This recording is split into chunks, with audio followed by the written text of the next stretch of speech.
নমস্কাৰ মই নৱজিতে এই বিশেষ ভিডিঅ'ত এটা ভাল খবৰ দিম আপোনালোকে মিছ নকৰে ভিডিঅ'টো যি সকলে ইতিমধ্যে 45% মাৰ্কস লৈ যি সকল বহি আছে তেওঁলোকৰ কাৰণে এটা ভাল খবৰ যদি তেওঁলোকৰ ডিগ্ৰী আছে তেওঁলোকৰ কাৰণে ভাল খবৰ যদি তেওঁলোক এলপি উত্তীৰ্ণ হৈ আছে যদি তেওঁলোকৰ 50% মাৰ্কস নাই কিন্তু তেওঁলোক ডিগ্ৰী পাস তেতৰ উত্তীৰ্ণ হৈ আছে তেওঁলোকৰ কাৰণে ভাল খবৰ কাৰণ ইতিমধ্যে মোক বহুতে হুদি আছিল যে যি সকলৰ এইচএছত 50% মাৰ্কস নাই তেওঁলোকৰ 45% মাৰ্কস আছে কাৰবা হয়তো 44 মাৰ্কসও থাকিব পাৰে কাৰবা হয়তো 48 মাৰ্কসও থাকিব পাৰে কিন্তু তেওঁলোকৰ 50% নাই কিন্তু তেওঁলোকৰ ডিগ্ৰী আছে তেতৰ উত্তীৰ্ণ হৈ আছে কিন্তু এইচএছতে তেওঁলোকৰ 50% নাই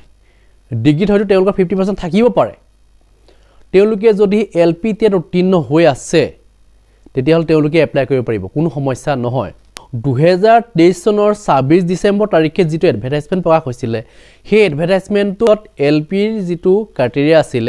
সেই ক্ৰাইটেৰিয়াত ডিগ্ৰী পাছৰ কথা উল্লেখ নাছিল মানে 50% মাৰ্কস লাগে তেখেত এইচএছ পাছ হ'ব লাগে 50% মাৰ্কস বিচাৰিছিল যাৰ কাৰণে ইতিমধ্যে বহুতেই ভাবিছিল যে আমি এপ্লাই কৰিব নোৱাৰো যি সকল এসটি এসসি ওবিসি তেওঁলোকৰ কি হৈছে 50% মাৰ্কস নাই কিছুমানৰ 45% মাৰ্কস লৈ উত্তীৰ্ণ হৈ আছিল তেওঁলোকে পূৰ্বতে এপ্লাই কৰিলে কিন্তু এইবাৰ নোৱাৰিব নেকি যে তাত 50% মাৰ্কস বিচাৰিছে কিন্তু তাত 45% মাৰ্কসৰ কথা উল্লেখ কৰা নাই সেই ক্ৰাইটেৰিয়াত 45% মাৰ্কসৰ কথা উল্লেখ কৰা নাই যদিও আপোনালোকে চিন্তা কৰিব নালাগে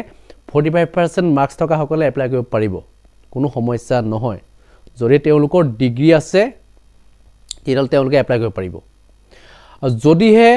ডিগ্ৰীও নাই যি সকল এসটি এসসি ওবিসি তেওঁলোকে পাৰিব 45% মাৰ্কস থাকিলেই পাৰিব আপোনালোকে এপ্লাই কৰক কোনো ধৰণৰ সমস্যা নহয় যিবিলাক জেনেৰেল ক্যাটাগৰী প্ৰাৰ্থী যি সকলৰ এইচএছত 50% মাৰ্কস নাই কিন্তু তেওঁলোকৰ ডিগ্ৰীও নাই কিন্তু তেৰ উত্তীৰ্ণ হৈ আছে তেওঁলোকেহে নোৱাৰে তেওঁলোকৰ 50% লাগিবই নিশ্চয় বুজি পাইছে কথাটো যি সকল জেনেৰেল ক্যাটাগৰী প্ৰাৰ্থী তেওঁলোকৰ যদি 50% মাৰ্কস নাই এইচএছত যদি তেওঁলোক তেওঁলোকৰ ডিগ্ৰী নাই মানে তেতিয়া তেওঁলোকে নোৱাৰে যদিহে তেওঁলোকৰ ডিগ্ৰী আছে কিন্তু এইচএছত 50% মাৰ্কস নাই এলপি তে উত্তীৰ্ণ হৈ আছে তেওঁলোকে পাৰিব নিশ্চয় বুজি পাইছে কথাটো যদিও তেখেতলোকৰ এইচএছত 50% মাৰ্কস নাই জেনেৰেল ক্যাটাগৰী প্ৰাৰ্থী তেওঁলোকৰ ডিগ্ৰী আছে তেতিয়া হলে তেওঁলোকে পাৰিব কোনো সমস্যা নহয় নিশ্চয় বুজি পালা কথাখিনি গতিকে যি সকলৰ এইখিনি সমস্যা আছিল নিশ্চয় সমস্যাখিনি দূৰ হৈছে যদি কিবা জানিবলগীয়া আছে নিশ্চয় কমেন্ট সেকশন লিখিব মই নেক্সট এটা ভিডিঅত আপোনালোক ভালকে বুজাই মেলি কম যদি বুজি নাপায় কথাখিনি